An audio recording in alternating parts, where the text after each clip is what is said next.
నమస్కారం, welcome to I dream. ధర్మ మార్గం విత్ విజిత కార్యక్రమానికి స్వాగతం.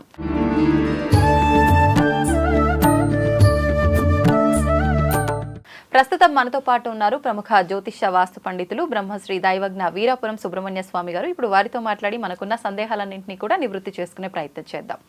నమస్కారం అండి. శుభాశీస్సులండి. అయితే ప్రస్తుత రోజుల్లో చాలా మందిలో కూడా ఒక భయం అనేది వెంటాడుతుందని చెప్పాలి. అందరూ భయపడుతున్నారని కాదు, కొంతమంది అయితే భయపడుతున్నారనే చెప్పొచ్చు.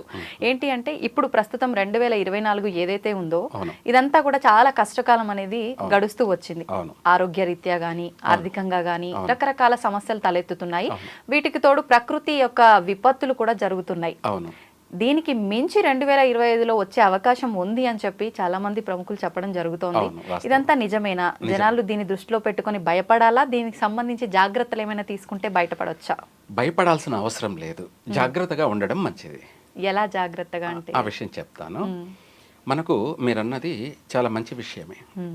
మనము ముందుగానే జరగబోయే వాటిని ప్రజలకు జాగ్రత్త పరచడానికి సందేశం. అవునండి. అయితే ఏమిటంటే ఈ సంవత్సరం శ్రీ క్రోధినామ సంవత్సరం అనేది కుజగ్రహం వచ్చేసి రాజు కావడం వల్ల ఆర్థిక నష్టాలు, ఆరోగ్య నష్టాలు, ఇవే కాకుండా సర్పాలు, క్రిమికీటకాలు ఇవన్నీ అధికం. కుజుడు ఏంటంటే రోగ పీడితుడు, రుణ పీడితుడు. అంటే ఆరోగ్యపరంగా సమస్యలు అనేది ప్రకృతి నుంచి వచ్చేటువంటి సమస్యలు. అది అందరికీ అర్థం కాదు. ప్రకృతి నుంచి వచ్చేటువంటి ఈ అనారోగ్య సమస్యలు అనేది అధికంగా హెచ్చుమీరడం, తర్వాత ఆర్థిక పరంగా కూడాను నష్టం ఎక్కువగా వాటిల్లడం. ఈ రెండే కాకుండా యుద్ధాలు ఎక్కువ జరగడం.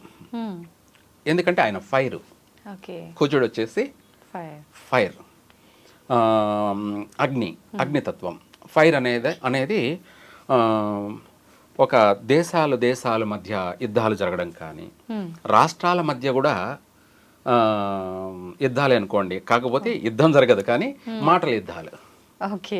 ప్రపంచ యుద్ధాల గురించి ఇప్పుడు చదువుకుంటున్నాం, చూడబోతున్నాం. అయితే ముందు మాటల యుద్ధాలు, రాష్ట్రాల మధ్య మాటల యుద్ధాలు, మనుషుల మధ్య కూడా మాటల యుద్ధాలు. నువ్వా నేనా ప్రత్యక్షంగా కానీ పరోక్షంగా కానీ మాటల యుద్ధాలు మాత్రమే తీవ్ర స్థాయిలోకి వెళ్ళిపోతుంటాయి. దానివల్ల అనేక నష్టాలు, అనేక అనర్థాలు ఇవన్నీ ప్రజలు చూస్తూ ఉంటారు. అది మూడో కన్ను. ఎవరేం చేస్తున్నారు, ఎవరేం మాట్లాడుతున్నారు, ఎవరు ఎలా ప్రవర్తిస్తున్నారు అనేది ప్రకృతి మొత్తం చూస్తూనే ఉంటుంది. అయితే ఇదంతా ప్రేరేపణకి కారణం ఏంటంటే కుజుడు రాజు కావడం వల్ల. ఇదొకటి. ఇదే కాకుండా నెక్స్ట్ ఇయర్ అంటే జనవరి నుంచి అనుకోండి, మనకు తెలుగు ప్రకారంగా ఉగాది నుంచి, అవునండి, ఇంగ్లీష్ ప్రకారంగా మన ఆంగ్ల సంవత్సర ప్రకారం జనవరి నుంచి. అవును. ఇలా తీసుకుంటే ప్రస్తుతానికి విపత్తులు అనే విషయానికి వచ్చేటప్పటికి ఈ కుజుడు ఇందాక చెప్పుకున్నాం కదా, ఫైర్ అని. అవునండి. ఈయన కారణంగా గ్రహ యొక్క ఆకర్షణ,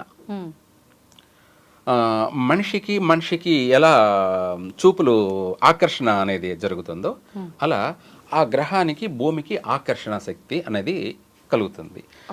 తద్వారా ఏర్పడేటువంటి సమస్యలే భూకంపాలు కానీ, అలాగే సునామీలు కానీ. భూకంపం ఏర్పడేదానికి కారణం ఏంటంటే మనిషి సైన్స్ ప్రకారంగా ఆలోచన, థింకింగ్. అంటే సృష్టి అనేది కుజగ్రహం ప్రభావంగా వచ్చేటువంటి భూకంపము, సునామీ అనేది రీజన్. మనం కనిపెట్టేది, మనం క్రియేట్ చేసి చెప్పేది ఏంటంటే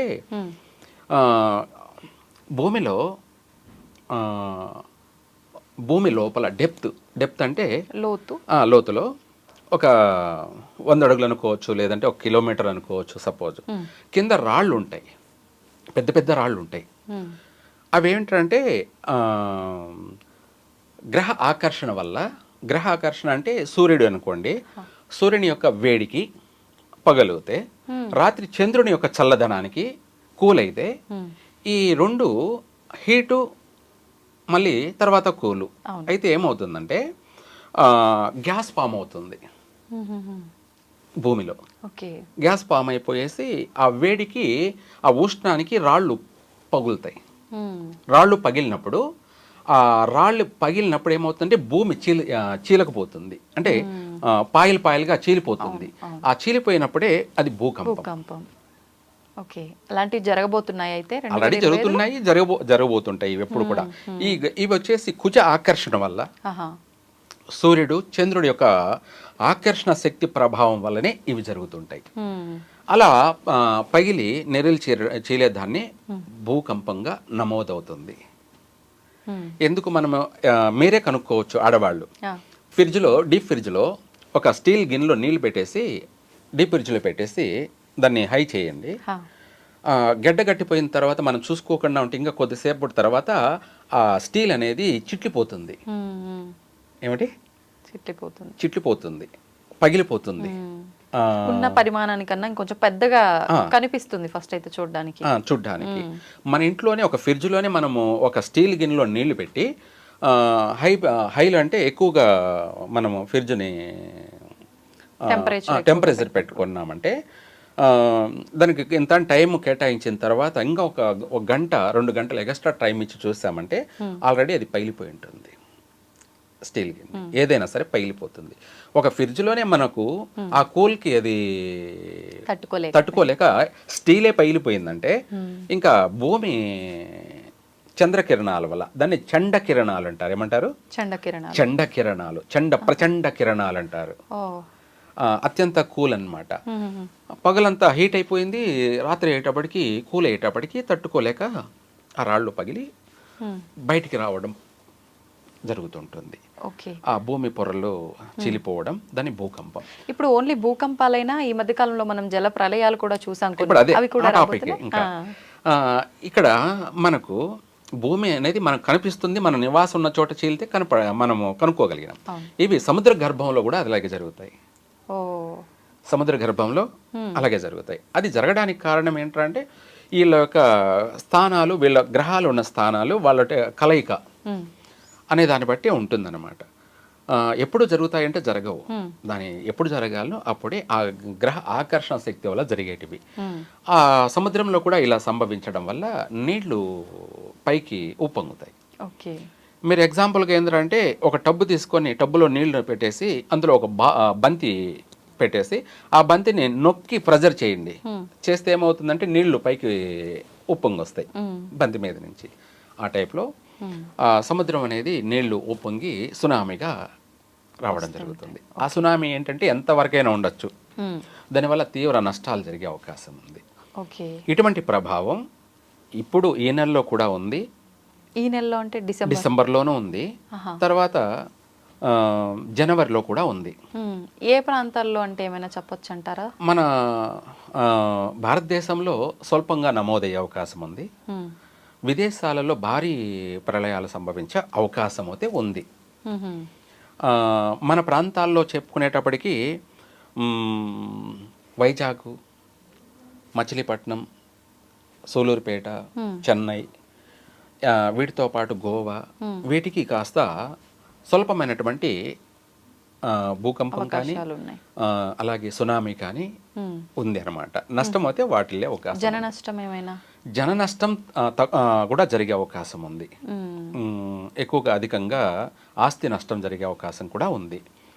ఇంకా చెప్పాలి అంటే విదేశాలలో మాత్రం భారీ నష్టాలు జరిగే అవకాశం ఉంది. కాబట్టి దానికి సంబంధించి కూడా ఆ గ్రహాల యొక్క శాంతి కూడా చేయడం జరుగుతుంది. ఆల్రెడీ మేము చేస్తున్నాం అన్నమాట. అవునా? అంటే రాకుండా ఉంటాయా ఇవి చేయటం వల్ల? అవును, కొంతవరకు ఉపశమనం ఉంటుందిగా. అంటే భారీగా నష్టం జరిగేదానికన్నా స్వల్పమైనటువంటి సమస్యతో వైదొలిగిపోయే అవకాశం ఉంది. నేను ఇంకో కొన్ని ఛానల్లో కూడా పోయిన శనివారం జరుగుతుంది అని చెప్పాను, జరిగే తీరింది. శనివారం రోజే జరిగింది. శుక్రవారం, శనివారం కూడా జరిగే అవకాశం ఉంది. అంటే 2 రోజులు కూడా జరిగాయి. అయితే ఇది మనం చెప్పామనే కాదు, అంటే గ్రహాల ప్రభావం వల్ల మనము ఎక్కడెక్కడ జరగబోయేది అనేది అర్థమవుతుంటుంది. కానీ ఇవన్నీ నిజంగా గ్రహాలలో వచ్చే మార్పుల వల్లనే అనొచ్చా? కలిగి యుగం కాబట్టి కలిగి ప్రభావం వల్ల ఇవన్నీ జరుగుతున్నాయి అనుకోవచ్చా?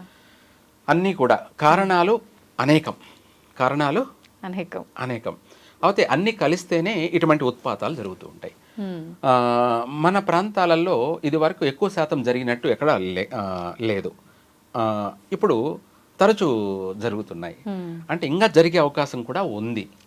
దీనివల్ల జన నష్టం కన్నా ఆస్తి నష్టాలు జరిగే అవకాశం అధికంగా ఉంది.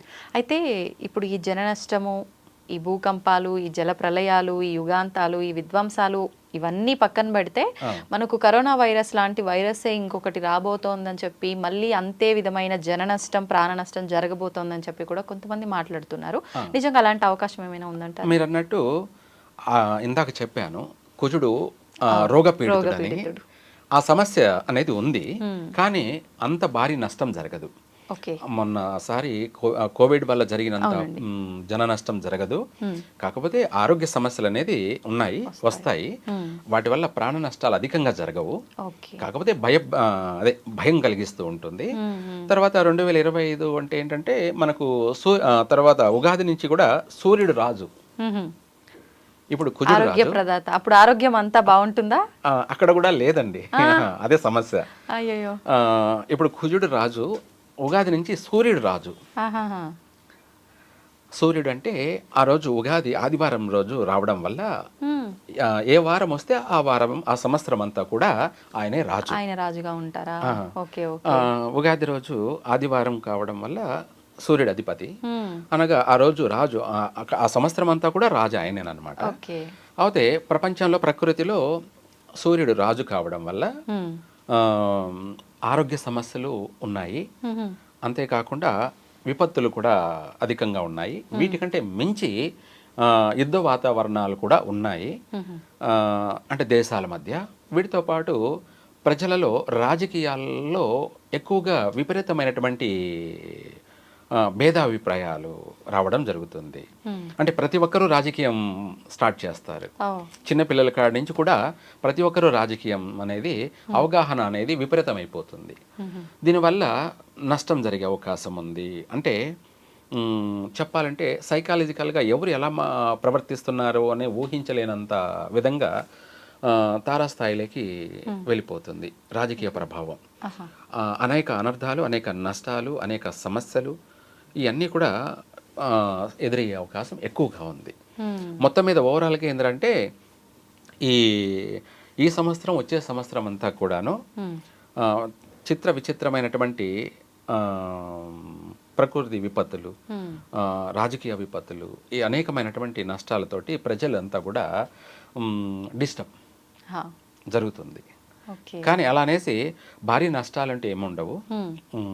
మీరు ఇందాక అడిగినట్టు కరోనా లాగా వచ్చేటువంటి ప్రపంచానంతా భయపెట్టే అంత అనారోగ్య సమస్యలు, వైరస్లు ఏమి లేవు. చిన్న చిన్నవి అవన్నీ వస్తుంటే పోతూ ఉంటాయి. మరి ఈ భయం మనం ఎంత వద్దు అనుకున్నా తీసేయలేము. ఎప్పుడేమవుతుందో ఈ భయం ప్రతి ఒక్కరిని వెంటాడుతుంది. దాని నుంచి విముక్తి పొందాలంటే ఏదైనా దైవ ఆరాధన, మంత్రం అలాంటిది ఏదైనా? ముఖ్యమైనది అదే కదా. ఈ విశ్వంలో ఏదైనా మార్గం ఉంది అంటే అది భక్తి అనే మార్గం ఒకటే. ఇది అత్యంత శక్తివంతమైనటువంటి ఆయుధం, అత్యంత శక్తివంతమైన ఆయుధం. ఇంకా దానికంటే మించిన ఆయుధం అంటూ ఎక్కడ లేదనమాట. ఏ లోకానికి వెళ్ళినా కూడా లేదు, దొరకదు, ఉండదు. ఏంటండి ఇంతకది? భక్తి అనే ఆయుధం. మంత్రం ఏదైనా చెప్తారేమో అనుకున్నా. అయితే ఇప్పుడు చాలా మంది యుగాంతం అని చెప్పేసి ప్రచారం చేస్తున్నారు. యుగాంతం అనేది ఇప్పుడు జరగదు. కలియుగంలో ప్రారంభమై 5,000 సంవత్సరాలే, ఇంకా లక్షల సంవత్సరాలు ఉంది. మొదటి పాదమే 1,00,000 చిల్లర ఉంది అనమాట. ఏది 1,00,000 పైన సంవత్సరాలు గడవాలి కలియుగంలో, అప్పుడు 1వ పాదం అవుతుంది. అలాంటిది ఇంకా 3 ఉంటాయి, ఒకటి అయిపోతుంది, 4 పాదాలు. ఇంకా మొదటి పాదంలోనే మళ్ళీ మొదటి పాదంలో ఉన్నాం. 4 పాదాలలో 4,00,000 చిల్లర సంవత్సరాలు ఉంటే మనము ఒక సంవత్సరం ఇప్పుడు వచ్చేసి 1,00,000 కూడా జరగలేదు, 5,000 మాత్రమే జరిగింది. అంటే మళ్ళీ ఒక్కొక్క పాదంలో కూడా మళ్ళీ 4 పాదాలు ఉంటాయా? అలా అనుకోండి భాగాలుగా. ఇప్పుడు మనం ఒక నక్షత్రం అనేది, ఒక రాశిలో నక్షత్రం ఉంటే నక్షత్రానికి 4 పాదాలు ఉంటాయి, 4 అక్షరాలు వస్తాయి. ఇప్పుడు మనము ఎగ్జాంపుల్గా అశ్విని నక్షత్రం 4 పాదాలు ఏంటంటే చు, చే, చో, లా అక్షరాలు. ఈ 4 పాదాలు. 4 పాదాలు అంటే 24 గంటలుంటే వాటిని 4 భాగాలు చేస్తాం. 4 భాగాలంటే ఎన్ని భాగాలు వస్తాయి? ఒక్కొక్క పాదం 6 గంటలు, 4 ఆరుల 24 గంటలు ఒక రోజు. అలాగే ఇక్కడ యుగం కూడా అంతే. కలియుగం కూడా 4 పాదాలు ఉంది. ఈ 4 పాదాల్లో ఒక పాదానికి 6 గంటలు ఎలా మనము నిర్ణయించామో అదే విధంగా ఒక్కొక్క పాదానికి 1,00,000 చిల్లర సంవత్సరాలు ఉంది. ఇందులో జరిగింది ఇప్పటికీ 5,000 సంవత్సరాలే. ప్రారంభమై కూడా కలియుగ ప్రారంభమై కూడా 5,000 సంవత్సరాలే. ఇంకా ఎంత ఉందో మీరే అర్థం చేసుకోండి. యుగాంతం అనేది ఇప్పుడు జరగని పని. కానీ ఇటువంటి యుద్ధాలు, వాతావరణాలు, ఆరోగ్యపరమైనటువంటి దేశమంతా పీడించేటువంటి వైరస్లు, ఇటువంటివన్నీ కూడా వస్తూ ఉంటాయి, పోతూ ఉంటాయి. కానీ భారతీయులకి, భారతదేశానికి ఎటువంటి నష్టమూ లేదు. ఎవరు భయపడాల్సిన అవసరమో లేదు. నిజంగా సంతోషించదగ్గ విషయం అండి. వచ్చినా మనం తట్టుకునే శక్తి మనకు వస్తుంది అంటే భక్తి రూపంలో వస్తుంది. ప్లస్ జన నష్టం కూడా లేదు అని అంటే ఇంకా రెండోది, మన భారతీయులకి భక్తి అనేది విపరీతమైనది. అది ప్రేమతో కావచ్చు, భయంతో కావచ్చు, ఏ విధంగానైనా కానీ భక్తి అనేది వీళ్ళ ఆయుధం. భారతీయుల ఏకైక ఆయుధం ఏమన్నా ఉంది అంటే భక్తి అనేది మెండుగా ఉంటుంది. ఇక్కడ భారతదేశంలో ప్రతి ఒక్కరిలోనూ భక్తి ఉంది. ఆ భక్తే వీళ్ళను కాపాడుతూ ఉంటుంది. యుగం అంతమైనా కూడా భారతదేశం నుంచే మళ్ళీ విస్తరించే అటువంటిది. అంటే అన్ని దేశాలు అంతరించిపోయినా భారతదేశంలో చాలా మంది నిలిచే ఉంటారు. మరి మళ్ళీ కొత్త యుగానికి మనుషులు కావాలి కదా, సృష్టి జరగాలి. అది భారతీయుల నుంచే జరుగుతూ ఉంటుంది ఎప్పటికీ కూడా. ఇప్పటికి గడిచిపోయిన 3 యుగాల్లో కూడాను భారతీయుల వల్లనే ఇది వస్తూ పోతూ ఉంటుంది. ఇప్పుడు మన ఇల్లును మురికి, దుమ్ము, ధూళి ఉంటే ఊడ్చేసి నీళ్లు చల్లి మనం శుభ్రపరచుకుంటాం, నీళ్లు చల్లి కడుక్కుంటాం. యుగాంతం అన్నది కూడా అంతే. భూమిని ఒకసారి క్లీన్ చేసుకోవడం. ఆ క్లీన్ చేయడంలో ఏమవుతుందంటే చుట్టూ ఉన్నవన్నీ పోతావి. నడిబొడ్డు మూలమైంది భారతదేశం కాబట్టి ఈ భారతదేశంలో ఉన్నటువంటి ప్రజలు చాలా వరకు మిగిలే ఉంటారు. వాళ్ళ నుంచి మళ్ళీ సృష్టి ప్రారంభమవుతుంది. వాళ్ళ నుంచి విస్తరించి మళ్ళీ అనేక దేశాలుగా ఏర్పడుతూ ఉంటాయి. ఇప్పుడు నేను ఎగ్జాంపుల్, నేను ఎక్కడో పుట్టాను, ఇక్కడ వచ్చి ఉంటున్నానంటే అలాగే ఇంకెక్కడో వెళ్ళి జీవిస్తుంటాను. అలా నేను నా సంతతి అంతా కూడా పెరుగుతూ లక్షల సంవత్సరాలు గడిచేటప్పటికి ఎంతోమంది లక్షలాది జనాలుగా ఏర్పడుతుంటాం.